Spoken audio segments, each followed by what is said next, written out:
Hi friends, అందరూ ఎలా ఉన్నారు? బాగున్నారా? నేనైతే చాలా బాగున్నా. మీరంతా కూడా బాగుండాలని మనస్ఫూర్తిగా కోరుకున్నాను. ఈ వీడియో ఏంటంటే, మా ఇంటి దగ్గర అయితే ఒక పెళ్లి అయితే జరుగుతుందండి. మా ఆడబిడ్డ పెళ్లి అయిపోయిన తర్వాత మా ఆడబిడ్డ వాళ్ళ ఫ్రెండ్ది కూడా పెళ్లి అయితే ఉంది ఇంటి పక్కన.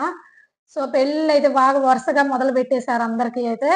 ఇక్కడ రివాజ్ ఏంటంటే, ఎప్పుడు కూడా పెళ్లికి ముందే ఒక 10 రోజుల ముందే అయితే ఇట్లా డీజే బాక్సులు తీసుకొచ్చి, మామూలుగా ఒక రకంగా ఉన్న వాళ్ళైతేనేమో 10 రోజుల ముందే చేస్తారు. బాగా కొంచెం రిచ్ గా ఉన్న వాళ్ళైతే 1 మంత్ నుంచే డీజే తీసుకొస్తారనమాట. తీసుకొచ్చి 1 మంత్ నుంచి పెద్దవాళ్ళు లేడీస్ అయితే కూర్చొని పాటలు పాడటము, ఇట్లా పిల్లలు ఒక వయసులో ఉన్న వాళ్ళైతే డాన్సులు వేయటం అయితే చేస్తారనమాట. ఇదిగోండి డీజే అయితే పెడుతున్నారు మా హస్బెండ్. డీజే దగ్గర అయితే పిల్లలందరూ ఎగురుతా ఉన్నారు. మా ఆడపడుచు, ఇంకా మా అత్తయ్య వాళ్ళ తరపు చుట్టాలు, పిల్లలు అందరూ ఎగురుతున్నారు. మా బుడంకాయలు కూడా అయితే ఎగురుతున్నారు కానీ వాళ్ళ మధ్యలో కనపడట్లేదనమాట మా అమ్మాయోళ్ళు. అదిగోండి చూడండి. వాళ్ళ స్టైల్‌లో డాన్స్ నేర్చుకోవాలని అయితే ట్రై చేస్తున్నారు నా కూతుర్లిద్దరు.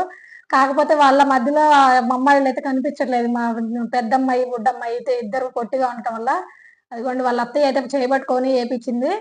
అసలు లైట్ లేదండి. అది గాక కరెంట్ లేదు. వీళ్ళేందంటే జనరేటర్‌తో స్టార్ట్ చేశాడు. అదేదో ఉంటది కదా! ఇన్వర్టర్‌తో స్టార్ట్ చేశాడది. సో, లైట్ లేకపోవడం వల్ల అయితే వీడియో అయితే అంత క్లారిటీగా అయితే రాలేదనమాట.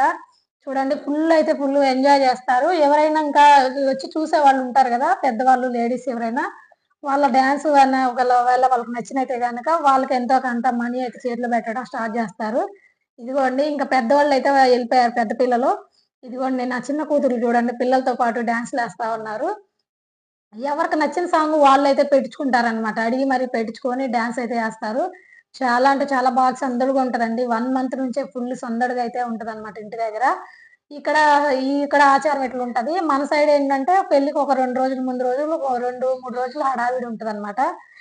కాకపోతే ఇదిగోండి చూడండి అందరూ వచ్చేసారనమాట. ఇళ్ళ పక్కన ఉన్న ఆంటీ వాళ్ళు, వాళ్ళందరూ వచ్చేసి వాళ్ళు ఆల్రెడీ పాటలు పాడేసి వచ్చారు. పాటలు పాడతారు. రాగానే ఒక గంట అయితే కూర్చొని పాటలు పాడతారు వాళ్ళు.